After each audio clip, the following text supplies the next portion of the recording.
అమెరికాలో చదువుకోవడానికి వెళ్లిన మన విద్యార్థులు నానా తంటాలు పడుతున్నారు. డొనాల్డ్ ట్రంప్ ప్రభుత్వం ఒక కొత్త రూల్ ను ప్రవేశపెట్టింది. దీని ప్రకారం విద్యార్థులు, ప్రొఫెసర్లు, డాక్టర్లు వంటి వారికి ఇచ్చే వీసా కాల పరిమితిని 4 సంవత్సరాలకు పరిమితం చేయాలని చూస్తున్నారు. ఇది మనందరికీ తెలిసిందే. అయితే దీని వల్ల ఎక్కువగా ఎఫెక్ట్ అవుతుంది మాత్రం పిహెచ్డి స్కాలర్స్.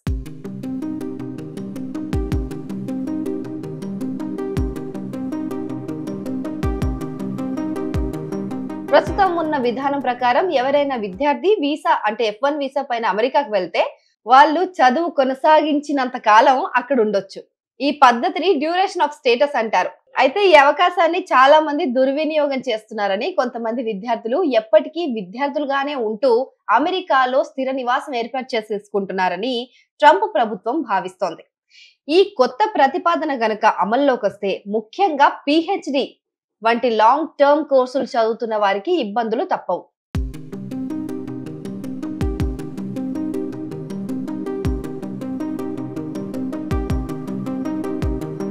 ఈ కోర్సులు సాధారణంగా 4 సంవత్సరాల కంటే ఎక్కువ సమయం పడతాయి. అలాంటప్పుడు వీళ్ళు తమ వీసాను పొడిగించుకోవడానికి చాలా పేపర్ వర్క్, రిస్క్ భరించాల్సి వస్తుంది. ఇప్పటికే విద్య కోసం చాలా ఖర్చు పెట్టిన విద్యార్థులకు ఇది మరింత ఒత్తిడిని పెంచుతుంది. కొత్త రూల్ ప్రకారం ఒకసారి కోర్సు పూర్తయిన తర్వాత విద్యార్థులకు అమెరికాలో ఉండటానికి కేవలం 60 రోజులు మాత్రమే గ్రేస్ పీరియడ్ ఉంటుంది. ఆ తర్వాత వాళ్ళు తిరిగి తమ దేశానికి వెళ్ళాలి.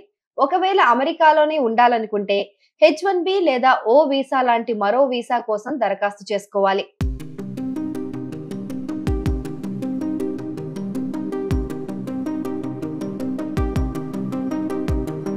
అయితే ఇప్పుడు ఈ F1 వీసాని కాలపరిమితి తగ్గించేశారు కాబట్టి అమెరికాకు వెళ్లే వాళ్ళ సంఖ్య తగ్గిపోతుందేమో అని చెప్పి చాలా మంది నిపుణులు చెప్తున్నారు.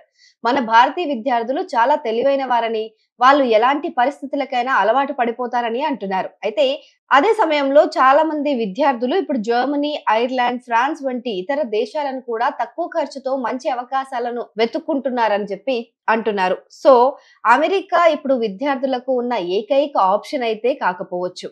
సో చాలా దేశాల్లో విదేశీ విద్యను అభ్యసించి అక్కడ కూడా మంచి లైఫ్ ని, కెరీర్ ని పొందొచ్చు అని చెప్పి చాలా మంది విద్యార్థులు భావిస్తున్నట్లుగా కనిపిస్తోంది.